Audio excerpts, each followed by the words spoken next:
Tapos, kailangan ng face. Ito mga kapopo. Paano daw ba mag-face authentication dito sa Popo Livestream apps?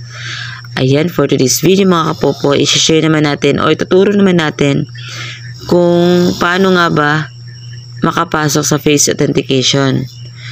Pero bago ang lahat, ay pahihad mga kapopo to click subscribe and click the notification bell para po makahelp po tayo sa isa't isa. May help ko kayo sa step-by-step tutorial dito sa Popo at matulungan nyo naman po ako to promote my channel. Okay, para po mas marami pa po makakita ng mga video tutorial na ginagawa natin at mas marami po tayong matulungan ng mga newly member ng Popo. Kasi nga diba, ang pag newly member tapos maraming katanungan is sa YouTube maraming sagot. Malay nyo, isa tayo sa makasagot ng mga katanungan niya, diba? Okay, dahil nakapag-subscribe ka na, continue natin ang ating video tutorial kung paano nga ba mag-face authentication. Sa mga hindi pa alam, ay dito lang po tayo sa OT. Kasi minsan siguro tataka yung iba, ano ba yung OT na yan? Bakit ganyan? Iba natatakot magbukas niyan eh.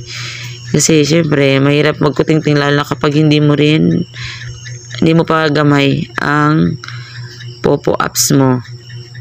Okay, dito lang yun yung authentication. Kaya OT yan, authentication.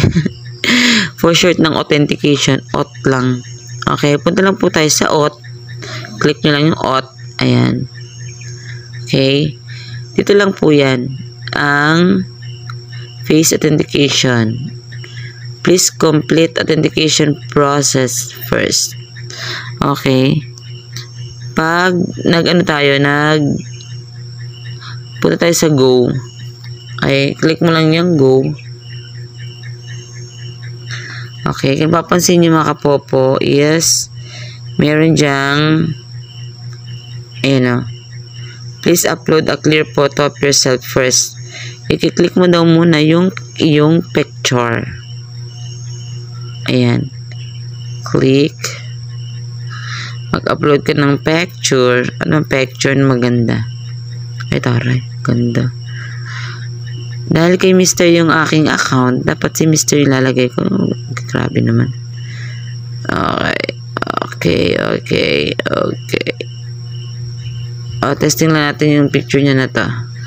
Itong patato-tato pa siya, ano lang naman yun. Okay, yan, i-click nyo lang yan.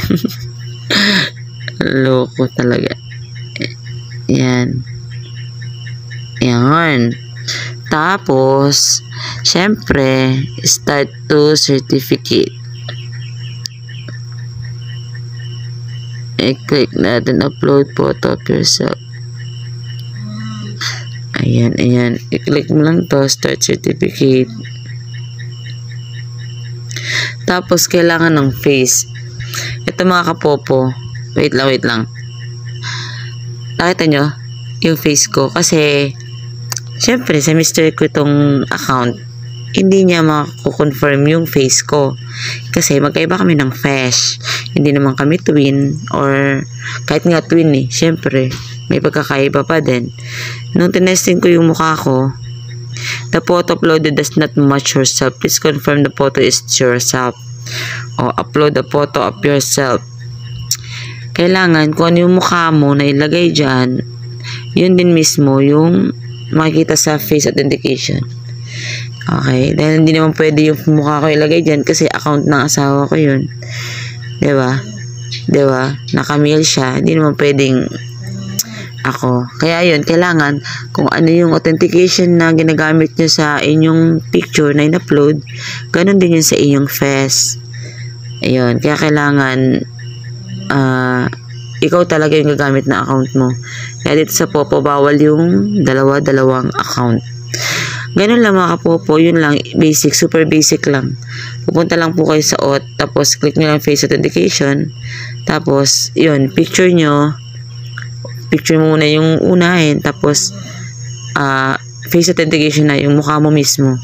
i-record ni Popo yan. Pag nag-match yung mukha mo tsaka sa picture, yun, go na kayo dun. Yun, hanggang doon na lang at hanggang dito lang pala ang ating video tutorial for today kung paano mag-face authentication sa Popo Livestream apps. Okay, thank you for watching and don't forget to subscribe para makatulong po sa isa't isa.